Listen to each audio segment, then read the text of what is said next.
which has failed a record 9 times and has had now the Senate form a mediation committee to resolve the revenue sharing standoff. And just before we took the break, we heard from John Kagushia. Would like now to go to Isaac Mwaura to find out from him whether you feel the committee, the mediation committee that was put in place, is going to get the job done. And if it does not, what next?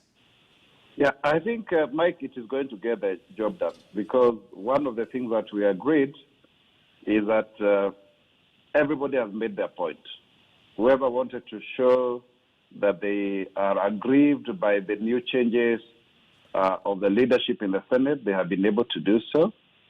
And also, the one who wanted to show that they are senators, and so their job is to make sure they bring more resources to counties, they've also been able to show exactly that. And thirdly, I am afraid that we have been caught up with the politics of 2022. In fact, my observation is that people have learned how to hunt with the fox and run with the hare. Mm-hmm.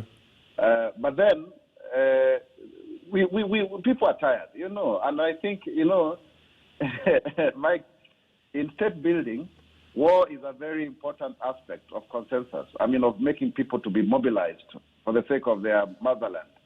Yesterday, with the aggression against our 3 senators, people now have become sober.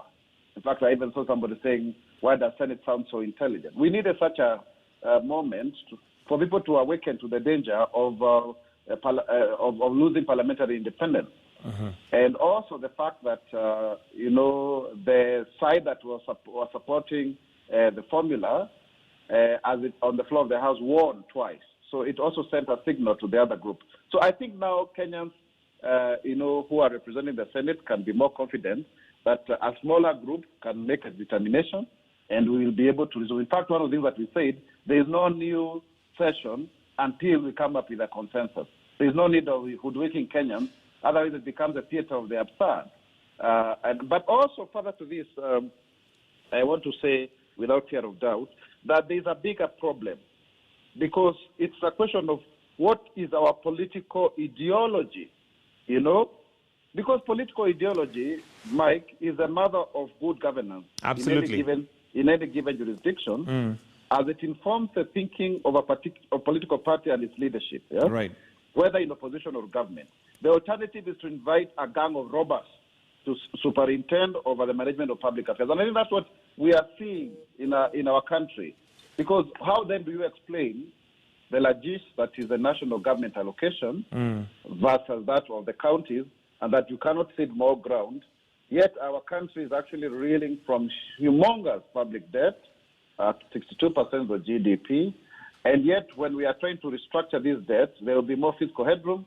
We've actually increased our GDP by another 200 billion, but we can't get monies to counties. So I think that conversation can be held in the conference of that committee. Anybody can be summoned.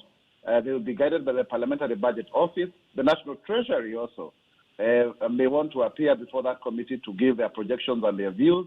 And I believe by next week or thereabout, there will be some semblance of a consensus that then we can vote on. Then we can vote on. All right, John Kagushia, just to get your closing remarks as we wind up. John Kagushia, your closing remarks. Yeah, I would give 3 things. Number 1, senators need to look inwards and avoid too much influence from outside, because once you are controlled and so much influence is coming from outside of the Senate, then you do not stand even for what you know as the right thing. Because you would have imagined that senators by now would have been able to have made a decision. And because of that, the Senate has not looked very good because of not being able to make a decision for all this time. And for Kenyans, this brings about now the push that has actually been there before. Do we really need a Senate?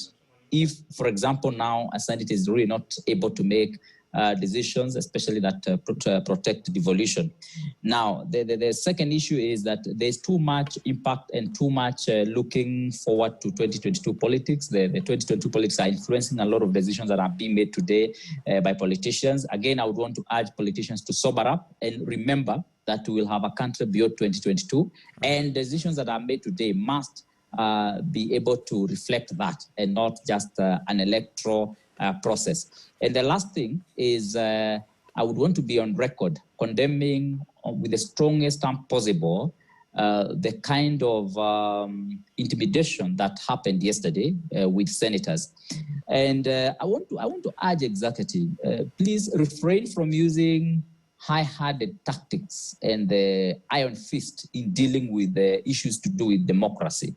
Right. We saw this happen 2 weeks ago, in the assembly, the county assembly of Nairobi, where an MCA was caught up in a fight and actually was properly beaten by police in her place of work. And now we see again senators being picked from their houses in a day that they are going to have a crucial vote. I don't think really that is the way we want to go as a country. And this country surely must not accept to slide back into the dark days that we did not tolerate each other. That high level of intolerance, really, Mike, is something that we must condemn as leaders. It's something that we must not agree with. It's something that we must say it must stop. Yes, we, for example, as Nyeri County and the majority of the counties which are populous are pushing for the new third generation formula as had been proposed by the finance committee. But then we are not about again to allow us to now wash away all and erode all the gains that we have made so far all these years. Okay.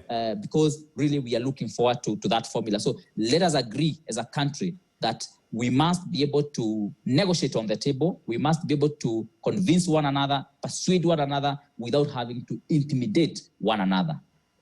All right. Thank you very much, John Kagushia. Your closing remarks, Senator Mwaura, as we wind up.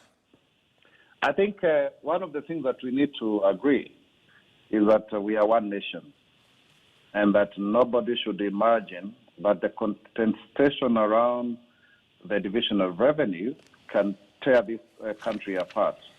I believe it is not right to replace one form of marginalization with another.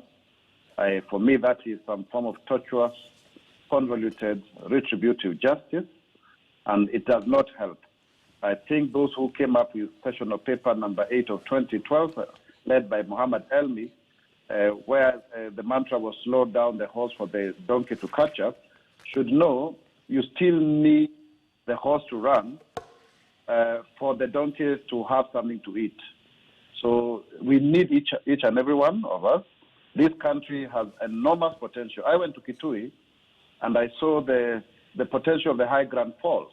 It can contribute 700 megawatts of electricity to this country. Right. So if we have all the counties getting their rightful share, and we have mega infrastructural projects that are well cost so that they are not another development corruption, then we will actually spur economic development. In fact, Mike, it is projected that in the next 20 years, if we get our macroeconomics and microeconomics right, Kenya will be the most prosperous country in sub-Saharan Africa, ahead of Nigeria, South Africa, and Angola. And I think that is the way to go. We need sound macroeconomics. Right now, we are reeling with debt.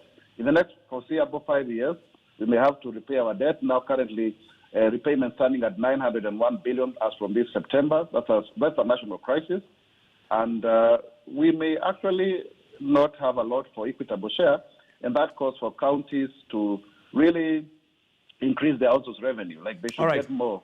So basically, that's what I would want to say, and to say that we are one Kenya, one people, and let resources go to the population, but also at the same time let those who are marginalized get